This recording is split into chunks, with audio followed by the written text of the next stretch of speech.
did with all that and my own story in the making of the album. So let's bring it back to 8th grade. I was in Mr. Wyman, if you know him, he's the OB music teacher. I was in his music class, and that day he had let everybody go up on his drum set and just try playing on a beat. And just as everyone else did, he taught us a simple beat. I played it pretty well, and I liked it. I never at that moment, it wasn't some crazy aha moment like, I know I want to play the drums for the rest of my life. I just played a beat and had a good time. And I was talking to him after class just about it. And he said, hey, if you'd ever want to, anytime before class, before school, at like around 7, you can come up and you can just play the set before class as long as you get to class on time. And I took him up on the offer. And every single day, I'd go to Mr. Wyland's room before I went to homeroom in 8th grade, mess around on the kit, and just fiddle around, get everything done. And then around December, or February, my bad, that year, there was the OB School Talent Show. And in the talent show, there's a really fun act called the Drummapalooza, where a bunch of drummers from the island, we had Rob Osmond, Skylar was in it, Mr. Wyland was in it, me and a couple other people. Owen Atkins. Yeah, we had pretty much like 7 drummers up on stage with one really powerful man. Mr. Wyland was on the guitar, I think, and I was invited to play in that, just, you know, some basic rock beats that got me the fundamentals down. And after that, that is when I knew that I wanted to start playing drums, because that was fun. What really got me going was being on stage. And after that happens, 8th grade goes on, and I become a freshman in freshman year. And as Skylar and James said, actually, James started playing the drums for the band. I did not get invited to be in the band. I've heard of the band, but I didn't get invited until James got his guitar for Christmas. Well, I had my own set at the time too, so I was still practicing. And I actually got to hand it to James because he gave me that level of competency that I just needed to know to keep on playing with the band and to keep on going. And ever from then, I've been a part of the band. And yep, currently we have 6 band members. We began in 9th grade, guitar, bass, drums, and vocals. It was very, very cool. We got our main rhythm section, me, Skylar, James, and Jack together by freshman year, but we kept on growing throughout sophomore year and progressed further on. Our past experience, our first, we had a gig, as Scott was talking about, at Island Music. That was a little open mic night. But the gig I first remember doing the most prominently was our gig at another open mic night at the Alex's Place Teen Center in the base. We played Smells Like Teen Spirit. That's a very easy first song for a lot of bands. We started off doing that. That was also when No Man's Band, if you know them, was a thing. That was Mackenzie Condon, Rob Hangen, Kieran Carabis. I've played with all of those musicians, all great. People have given us inspiration.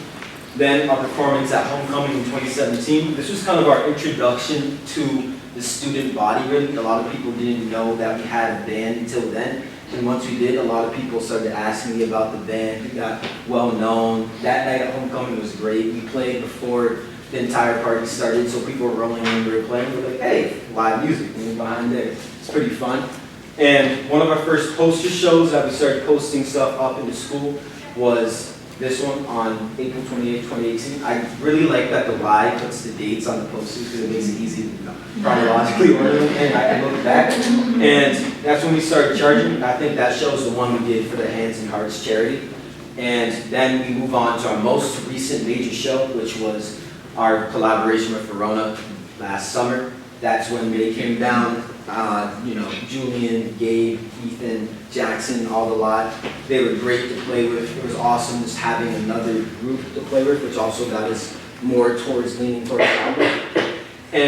But I have to talk about that summer as well in a bad way, because that summer was probably the most inactive our band has been in a long, long time. We, like Skylar was saying, we all have schedules, we have stuff where we need to do commitments, things like that. And I think we only grouped up together to play when Verona was here, and maybe once or twice other than that. everybody had work at different times. Bella was working at, where was she? Rockfish. She was working crazily at Rockfish. She was just never available because she was working too much and everybody was trying to save up and stuff like that. Me and Skylar, we street performed a lot that summer though, so we still got to stay into it. Sometimes I just get out of work and be like, yo, Skylar, you know beat? He'd be like, yeah. We just pull up with my cajon, which is a little box room that I used to street perform, and we play and make a little bit of money. But during that summer, we just really, didn't get anything done.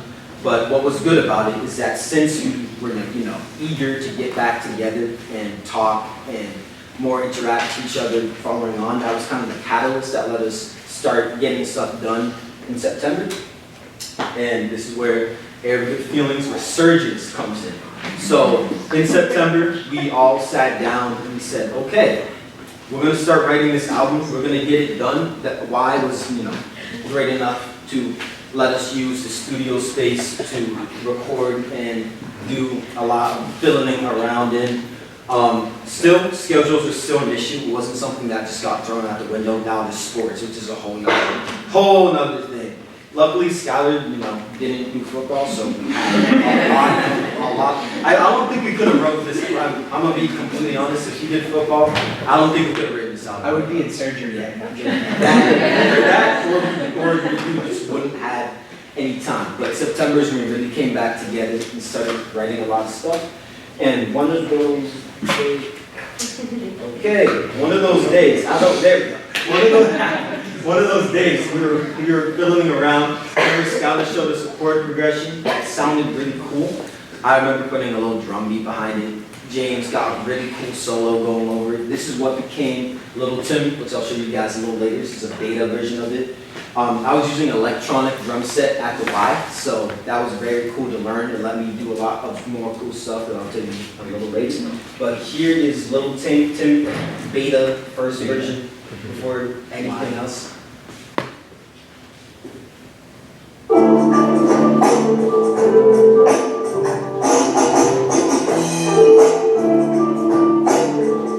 This song I was honestly originally to write lyrics for as well, but we decided that we were going to release the EP. We wanted to be like it kind of the way it is. I don't know if any of you are familiar with this genre, but this kind of reminds me of lo-fi hip-hop / hip-hop, something that just, instrumental hip-hop beats go like that. That's what I was aiming for. But a lot of our stuff is moldable. We like to change it. We don't have to keep something the way it is now in the final of the album. So, our writing progress. I tried to do something here that kind of shows what we do, but as Skylar was saying, it's very different. You can do maybe this step first and then go do the vocals, then go back and get lyrics and then the rhythm section. But this is kind of like the general outline, so let me start. So Skylar, I think, wrote almost all the chords for all the songs. So a lot of the times he'd just come up to us with a chord progression and be like, hey, this sounds really cool and I wrote this and I have an idea for this, let's build off it. So Skylar would come up with a chord. During that process, we kind of get a style and a feel for it. Like, what do we want the song to be? Do we want it to be slow? Do we want it to be a rock song, each minute, stuff like that? The band would discuss more. We think about lyrics and things like that. What's a really good thing is that we like to, a lot of our songs don't have lyrics, but when we do write lyrics, we want a theme based off that, a central theme that ties everything together. Then the rhythm section would play. We'd get everything down because me, Skylar, and James and Jack, we would be there almost every single rehearsal. We were really holding down the process. So because of that, we were able to get everything down, write it. Then vocals and other instruments came when Bella was actually, I remember, Bella was able to make it to a couple rehearsals when we were recording Mango Chutney, song I'll show you later. And she played ukulele over that, and it added just another aspect that made it sound even better. So adding more instruments makes it cool. Finalizing and polishing, that's what we did just before we started recording. We just had an idea of what we needed to do. Sometimes we finalize and polish literally the day before we recorded, like we get everything done. That was definitely the longest step because we had so many ideas, but the whole point of the idea now is getting it recorded and on paper. So rhythm section would record. I like to talk about what Skylar was saying, how we were recording in the basement. That was really cool. We get the entire band together. We had mics up to my drum. Fun fact, to record my bass drum, we had a little tiny, the end of the tiki torch, like the little leg thing. We put weights on top of that, connected the mic to the top of that, so it got inside the bass drum. And that's how we recorded the bass drum, because we didn't have mics there. So what are you gonna do? You can't just put the mic on the ground. But it works. It works. Then we had vocals and other instruments. That song that you heard earlier called Devil's Blues, that's kind of what was the process with that, recording Jay, saxophone, piano, stuff like that. And then finally, Prophet. The song's like, that's great.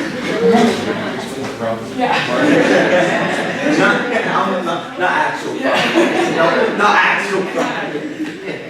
So, what actually ended up happening is, I like to say it's YMCA by MCA, because we were having issues with the recording studio at the Y. There were misunderstandings going on. We were talking to Ryan Trogdorn, he wanted us to get a little bit more serious. Don't think we're at that point yet where we could just get in there and have a solid recording set. We needed time to discuss, and he wasn't really giving us that, so we decided to go to Skylar's basement and buy our stuff.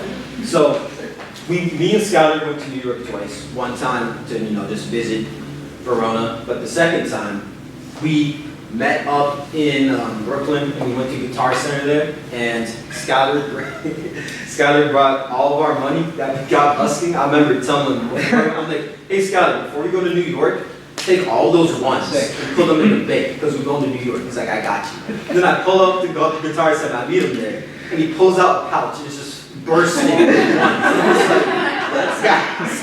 I'm just like, if you got that stone, we'd be absolutely done, but it worked out. We bought that mixer that you see in the picture right there. We bought that. We bought the mics for my drums. That brushes. Yeah, I bought brushes for myself. But the band brought brushes actually. And we got everything down. After the trip, we brought everything to Skylar's basement. We thought we could set up and record in one day. It was more like set up in one day from like morning to like 9 at night pretty much. But I got my PC down there to record. We had Audacity on that, got the mixer, everything set up, which was great. And we were ready to record from then on. And after recording, this is some of the stuff we have. So first thing I want to show you is Little Timmy Volume 2. Please keep in mind this is raw recording, nothing mixed yet. But here is Little Timmy Volume 2. I'm going to tell you guys a little bit about this.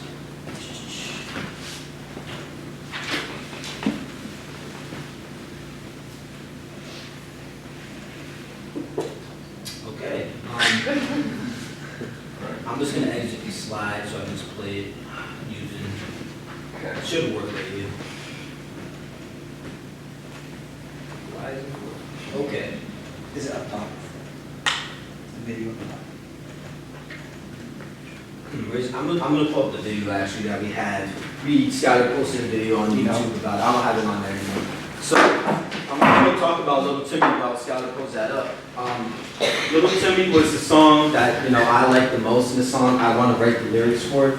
And I was having a lot of trouble writing lyrics for this song. I didn't get any out for the Capstone presentation actually, because I wanted the lyrics to be something, I was really proud of putting on. I didn't want to rush it out and get something that I was just kind of proud to see. Like I wanted something that I knew was my best work and put my best foot forward. So Little Timmy, we decided to have it instrumental. This is like the polished version of the song you guys saw earlier, because I have an actual set. It sounds a little more authentic on the drums. I made an intro for it as well, and it's just really great compared to what it was at the Y. Thank you, Scott. Oh, I'll just go down. And now, usually I talk about that during the song, so I'm going to listen to this in silence, but it's nice about it. Well, not in silence. My silence.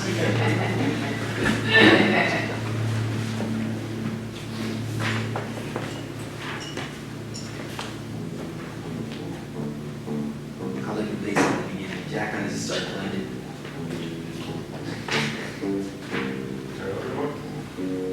Go louder. I think so.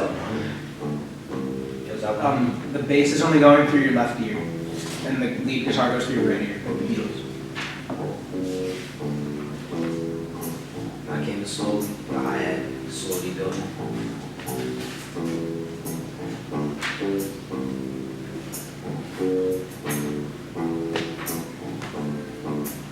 Play guitar in the background.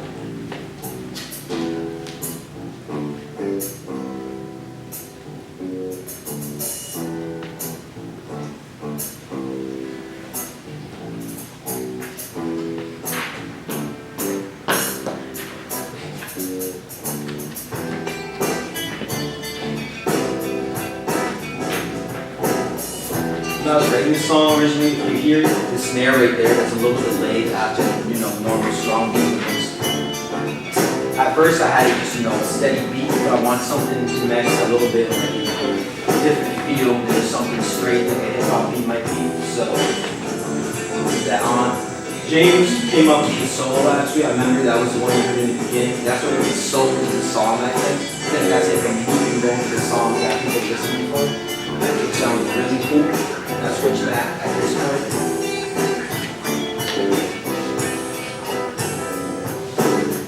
So that's pretty much how that one goes. And the next one I want to show you guys, it's called Mango Chutney. This is the first song we recorded. I'm not the first song we recorded, the first song we wrote. And it's one of my favorites. I love this song.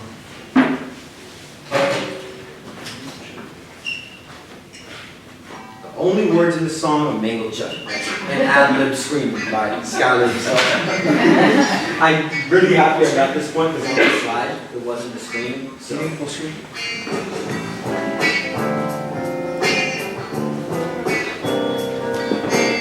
It's just kind of like, we're trying to get a little confused after that. This is planning on being our big song that we have most in our parts and something like that. Ukulele that we're talking about. We want to fill it up as much as possible.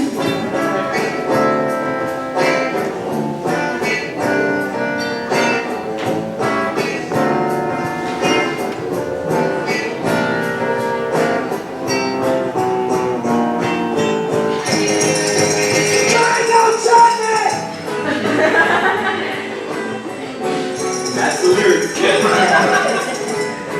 I remember one time, didn't know that he added this until I listened to this recording. So when I heard the little, I was like, what is that? And I heard it scream. I was like, oh, that's got it. That's Capstone. Let's take a toy Capstone. The screaming makes the song. The best part of the song. And the last one I want to show you guys. It's called A minor jazz. This is a very chill one. Jack wrote a pretty dope bass line to this. I like it. I really like it. It's kind of like I think it's got like an elevator music vibe, but more than that at the same time.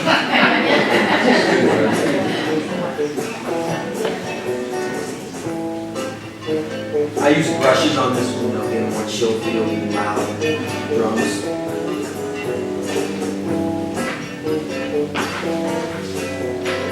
I feel like this is just the kind of song you listen to just chilling in the summer or something like that, something basic. But I think the EP is showing a lot. It's a lot of our just like, bare bones ideas that we have down and stuff that we want to build on because I really like this song, but I feel like a lot of the things we have down right now is stuff you can build on. I'm happy we got it out for this presentation and it shows. Hi, I'm Erica. Just a reminder, there are bag lunches for you to grab before you leave. Bag lunches! Today's lunch is chicken salad sandwiches. Be sure to stop on by and grab a bag lunch. Thank you. Thank you. So, bag lunches aside, this is pretty much just a bare bones version of what I'm going to get done in the future. And those are the 3 songs I wanted to show you guys. Finally, what really affected me a lot in my own teach.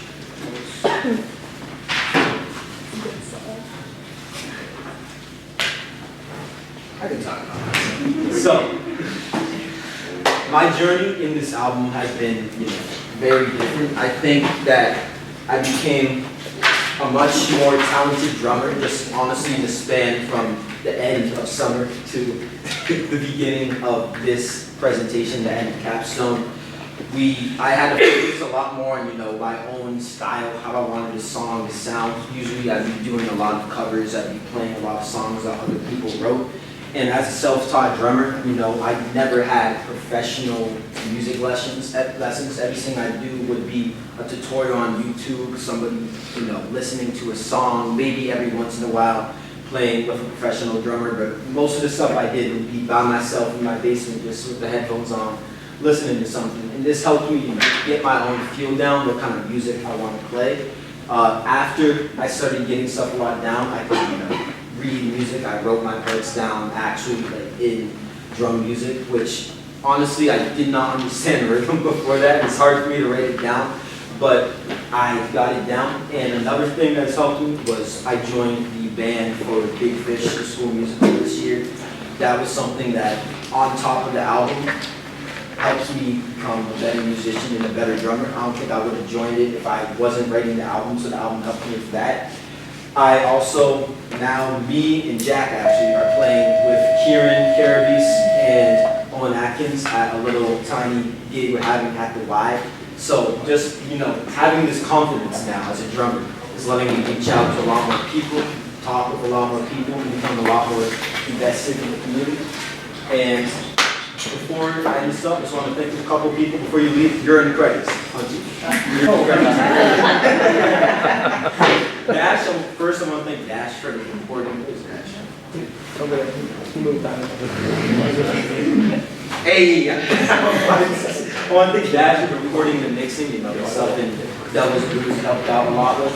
Ryan Schwab-Boyle, director of the YMCA Teen Center for the studio space. A lot of our equipment, a lot of the amps and guitars we use belong to the Y. I can't, even though we had troubles with the Y, I can't stress enough how great the Y is for giving us this stuff. A lot of people don't have places that can just, lend them studio space, amps, things like that. Verona, fellow band, NYC assistants, they helped us buy the mixing stuff. They were there, they've always helped us collaborate. Kieran Carabis, he was there for the first day of recording, and he just was a great musician and guitarist. He's helped us, think of a lot of the songs, and he's going to be featured in the final album, so without that. I need to thank Hunter After and Zach Dakota and Daniel Rivard for, bringing down the piano that literally took. We started at 12. By the time we were done, it was dark. Pitch dark. We had to move it around the Skyler's house, down the steps.